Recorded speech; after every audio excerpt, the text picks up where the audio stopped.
அனைவருக்கும் வணக்கம். இந்த வீடியோ எதுக்காக நான் வந்து பதிவு பண்ணுறேன்னா, இப்போ நடந்துட்டுருக்க அந்த இஷ்யூவை பற்றி நான் பேசணும்னு ஆசைப்பட்றேன். ஸோ அதனால் அந்த பதிவை நான் வந்து இது பண்ணுறேன். நேற்று வந்து உமன்ஸ் கமிஷனர் இதுலேருந்து வந்து ஸ்டேட்மெண்ட்டை வந்து ப்ரெஸ்ஸில் வந்து போட்டிருந்தாங்க. மீடியாஸ் அண்ட் இதில் பப்ளிஷ் பண்ணிகிட்டு இருந்தாங்க. இந்த மாதிரி ஆக்சுவலி நடந்த இன்வெஸ்டிகேஷன் நடந்தது தான் ஒன்று வெளியே வந்துச்சு. ஓகேவா? ரங்கராஜ் வந்து ஒத்துக்கிட்டாரு, என்னை கல்யாணம் பண்ணிக்கிட்டேன்னு ஒத்துக்கிட்டாரு அந்த இன்வெஸ்டிகேஷனில் அந்த மேடம் முன்னாடி. அண்ட் டிஎன்ஏ டெஸ்ட் வேண்டான்னு அவர் வாயால் அவர் சொன்னார்.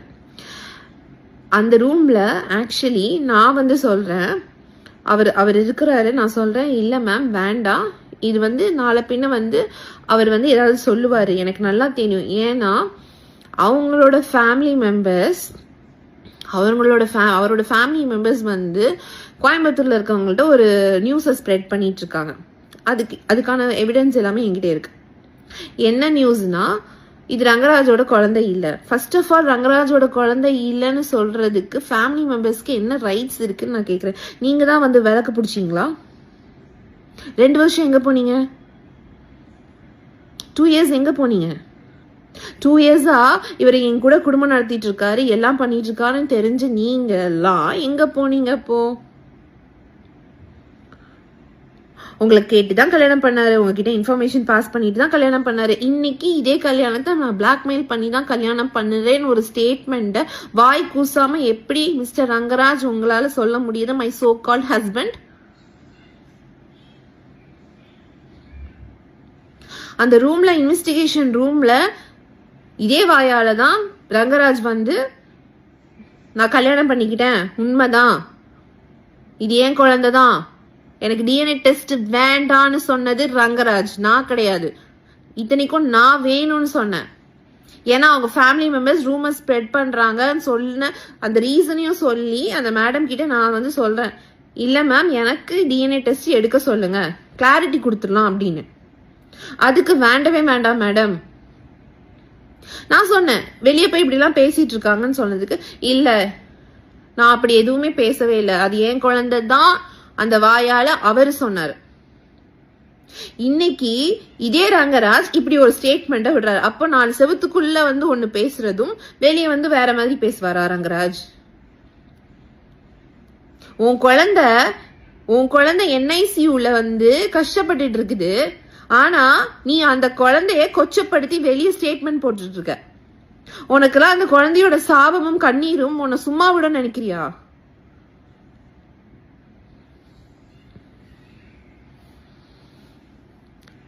பிளாக்மெயில் பண்ணி பாப்போ ஒரு பொண்ணு, சரி நான் தெரியாம தான் கேட்கிறேன், ஒரு 15 பொண்ணுங்க வந்து உன்னை பிளாக்மெயில் பண்ணி என்ன கல்யாணம் பண்ணு அப்படின்னு சொன்னா நீ 15 பொண்ணுங்களையும் கல்யாணம் பண்ணிடுவியா?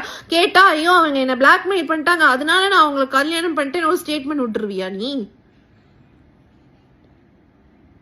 என்னை சுத்தி இருக்கவங்க எல்லாருக்கும் தெரியும் நீ எப்படி என்ன கல்யாணம் பண்ணன்னு. எவிடன்ஸே இருக்குது.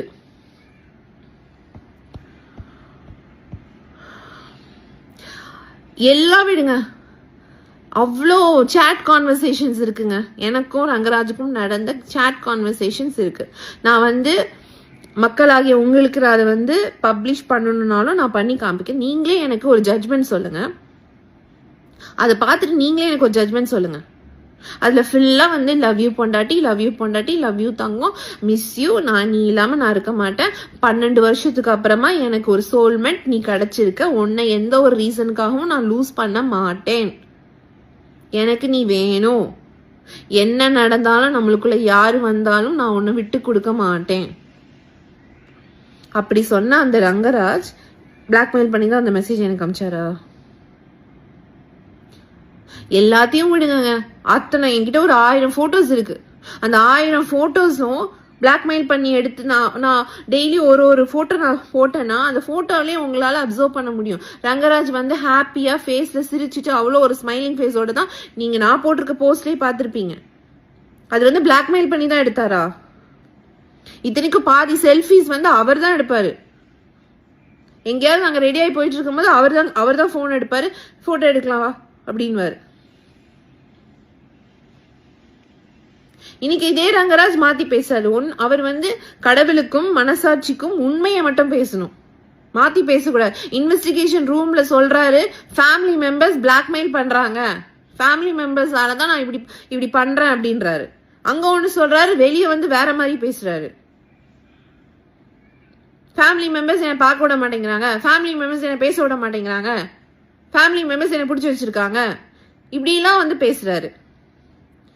நான் இப்ப வந்து பிசினஸ்க்காக நான் வந்து இதை பண்ணிட்டு இருக்கேன், பிசினஸ் கெட்டு போயிடும், அதனால ஃபேமிலி மெம்பர்ஸ் பேச்சை கேட்டுட்டு இருக்கேன். நீ அப்ப 10 பொண்ணுங்களை நீ வந்து யூஸ் பண்ணிட்டு யூஸ் அண்ட் த்ரோ டாய் மாதிரி யூஸ் பண்ணிட்டு போயிட்டு அவங்க வாழ்க்கையெல்லாம் அழிச்சிருவ. கேட்டா பிசினஸ்க்காக நான் வந்து இப்படி பண்ணிட்டேன் அப்படின்றியா? உன் குழந்தை NICUல கஷ்டப்பட்டுட்டு இருக்கு. ஆனா நீ அந்த குழந்தைய இன்னைக்கு கொச்சப்படுத்தி ஒரு ஸ்டேட்மெண்ட் போடுற. அந்த கண்ணீரும் சாபமும் உன்னை சும்மா விடுமா? விடவே விடாது.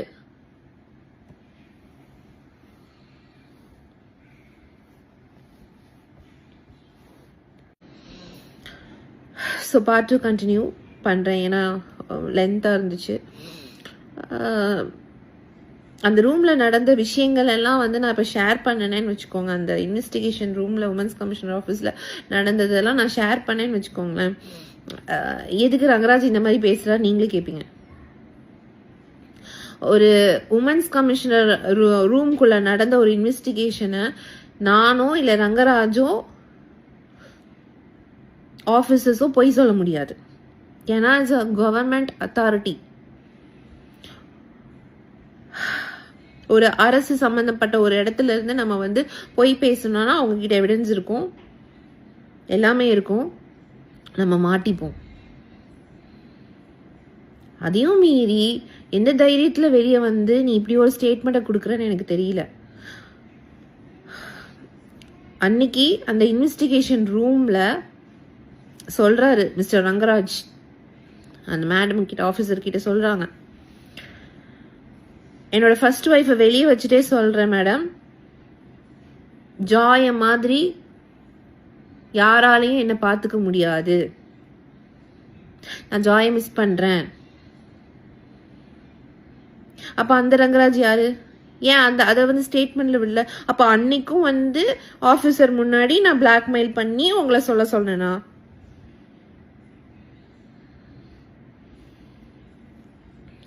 இல்ல நான் எதுவுமே பேசல, நான் எதுவுமே கேட்கலையே. என்ன மிஸ் பண்றியா ஏதாவது நான் கேட்டேனா? நீயா தானே பேசின, நீயா தானே ஒரு இன்வெஸ்டிகேஷனுக்குள்ள நீயா தானே எல்லாமே ஸ்டார்ட் பண்ண. எடுக்கும்போதே சொல்றாரு, அட்வொகேட் பேச்செல்லாம் நான் கேட்கல, இந்த ரூம்குள்ள அட்வொகேட்லாம் நான் எடுத்து வெளியே வச்சுறேன், மனசுல இருந்து பேசுறேன், மனசுல இருந்து ஜாயை மிஸ் பண்றேன்னு சொன்ன ரங்கராஜ் இன்னைக்கு வெளியே வந்து அந்த 4 செவத்துக்குள்ள நடந்தது அப்படியே போய் மாத்தி வந்து ஒரு ஸ்டேட்மெண்ட்டை வெளியிடுறார்.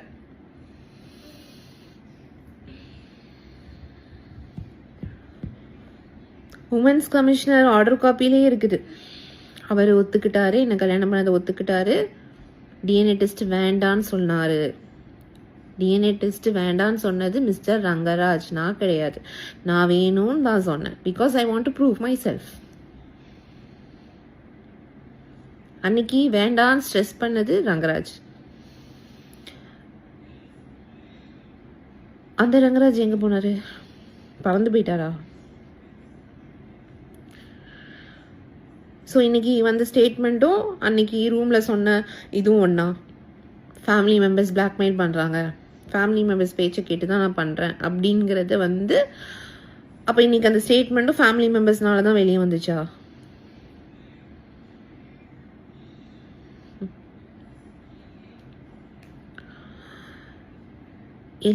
எல்லாத்தையும் விட்டுட்டு மனசாட்சின்னு ஒன்று இருக்கு ரங்கராஜ்.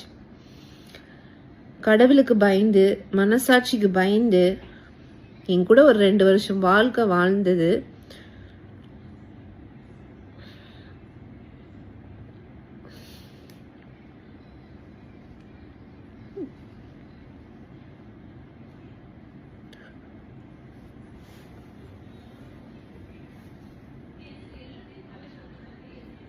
பிளாக்மெயில் பண்ணி தான் வந்துச்சுன்னு மனசாட்சி இல்லாம சொல்றது தப்பு.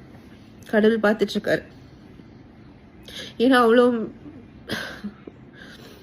ஃப்ராங்காக சொல்லணும்னா அவ்வளோ லவ்வி டவ்வி மெசேஜஸ் இருக்கு. அதில் வந்து எல்லா கான்வர்சேஷன்லும் மக்களாகி உங்ககிட்ட நான் வந்து ஓப்பனாக சொல்கிறேன், அவ்வளோ கான்வர்சேஷன்லையும் பொண்டாட்டி பொண்டாட்டி பொண்டாட்டி பொண்டாட்டி பொண்டாட்டி பொண்டாட்டி love you miss you miss you miss you miss you miss you அவ்வளோ வீடியோஸ் ஷேர் பண்ணியிருக்காரு. நான் எங்கேயாவது ட்ராவலில் இருந்தேனோ இல்லை அவர் ட்ராவலில் இருந்தாரோ வீடியோஸ் அனுப்பிச்சிட்ருப்பார் ரெக்கார்ட் பண்ணி.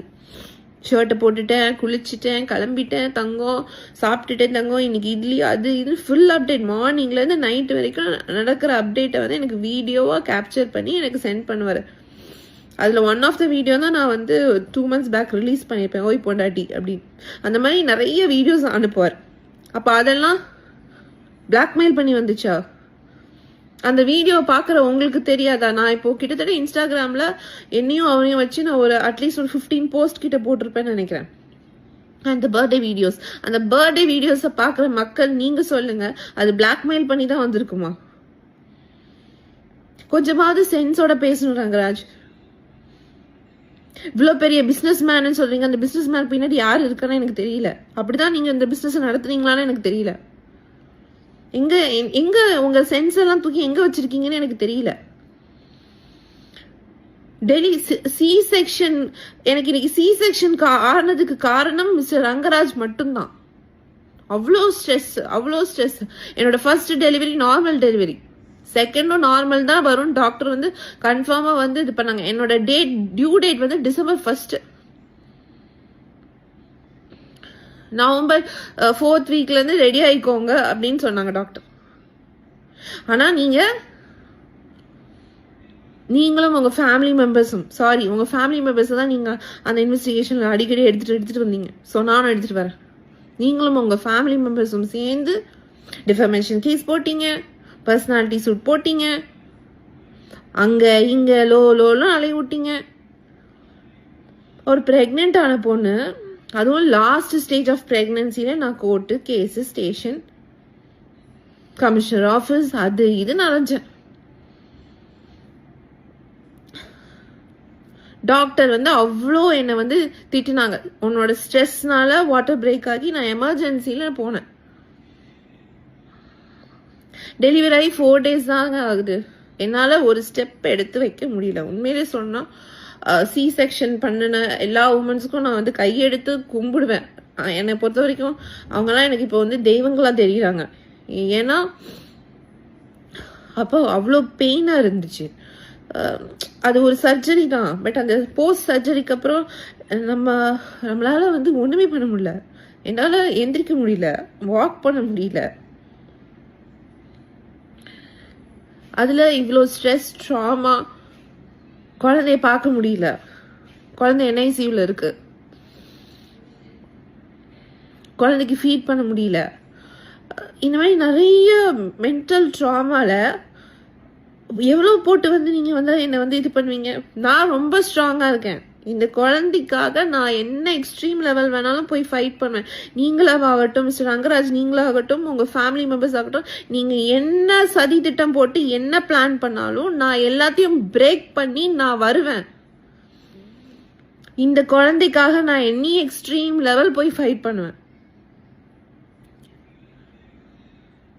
ஆனா இந்த குழந்தையோட கண்ணீரும் சாபமும் ஏக்கமும் ரங்கராஜ் சும்மா விடாது. இந்த சாபம் சுத்திக்கிட்டே இருக்கும். மனசாட்சி இல்லாம போய் பேசக்கூடாது. நீ ஒரு ஆம்பளைனா தயவு செஞ்சு என் முன்னாடி வந்து பேசு. ஒரு பொண்ணா நான் தைரியமா வந்து இவ்வளோ ஃபேஸ் பண்றல, வா தைரியமா வா. நீ தப்பு பண்ணலன்னா தைரியமா வா. உன் குழந்தை இல்லைன்னு நீ என்னை நிரூபிச்சு காமிச்சிட. எல்லாம் பிளாக்மெயில் சொன்ன. அப்ப அந்த செக்ஸ் மேக் அவுட்டும் பிளாக்மெயில் நீ மென்ஷன் பண்ணி இருந்திருக்கலாமே. அதுவும் நீ பிளாக்மெயில் சொல்லி இருந்திருக்கலாம்ல. ஏன்? அது உன்னோட வாண்ட் இல்ல, அது உன்னோட தேவை. அதை மட்டும் நீ எரேஸ் பண்ணிட்டு விட்டுட்ட.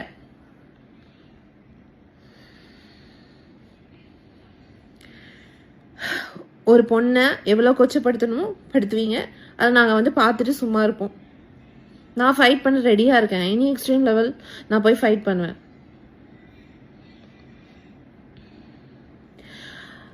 டிஎன்ஏ டெஸ்ட் வேண்டான்னு சொன்னது நான் கிடையாது.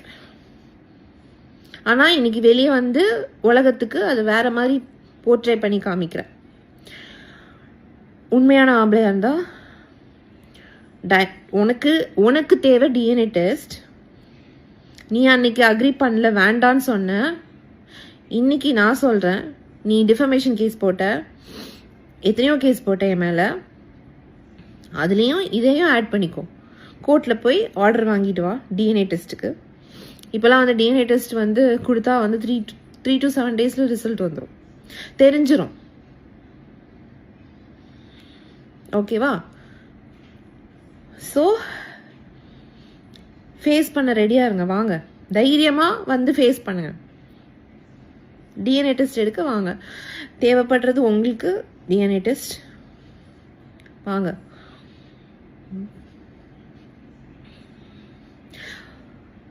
படுக்கும்போது தெரியலாம் உங்களுக்குலாம் டிஎன்ஏ டெஸ்ட் வேணும். 2 வருஷம் வாழ்க்கை வாழ்ந்தீங்க மிஸ்டர் ரங்கராஜ். அதில் நீங்கள் எப்படி இருந்தீங்கன்னு உங்களுக்கு தெரியும். நான் அதை வந்து வெளியே வந்து பேசுகிறேன்னா அசிங்கமாயிடும். பட் இதெல்லாம் பேசக்கூடாதுன்னு தான் நான் வந்து வச்சுருந்தேன். ஏன்னா நம்ம வந்து பேசி அதை கொச்சப்படுத்தி அதை வந்து ரொம்ப மெஸ்ஸி பண்ண வேண்டாம் அப்படின்னு பார்த்தேன். பட் இன்னைக்கு உன் குழந்தை ஹாஸ்பிட்டலில் வந்து இது பண்ணிட்டு, அது வந்து ஒரு என்ஐசியூவில் இருக்கிற அம்மாக்களுக்கு தெரியும் அந்த பெயின்.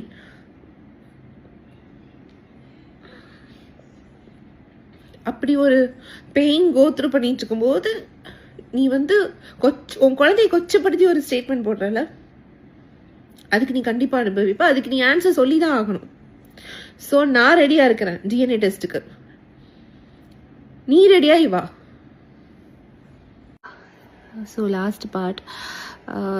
லாஸ்ட்டாக ஒரு கிளாரிஃபிகேஷன் கொடுத்து நான் அந்த வீடியோவை எண்ட் பண்ணுறேன்.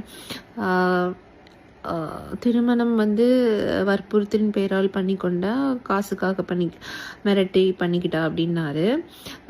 அது அவர் அந்த ஸ்டேட்மெண்ட் கொடுக்கும்போது அவருக்கே அந்த மனசாட்சிக்கு தெரிஞ்சிருக்கும், ரங்கராஜோட மனசாட்சிக்கு தெரிஞ்சிருக்கும் அது பொய்யான ஸ்டேட்மெண்ட்ங்கிறது. ஏன்னா அவ்வளோ மெசேஜஸ் வச்சுருக்கேங்க. ஆக்சுவலி மக்களுக்கு அதை காமிக்கணும்னா கூட நான் காமிப்பேன். அப்படி ஒரு சுச்சுவேஷன் வந்துச்சுன்னா நான் கண்டிப்பாக காமிக்கேன். நம்பர் ஆஃப் மெசேஜஸ் வச்சுருக்கேன். அதில் அந்த மெசேஜஸ் நீங்கள் ரீட் பண்ணாலே உங்களுக்கு தெரியும், அதில் அவ்வளோ ஒரு லவ் இருக்கும். It's not a blackmail, emotional. இது எமோஷனல் தான் இருக்குமே தவிர பிளாக்மெயிலாக இருக்காது. அப்படி வந்து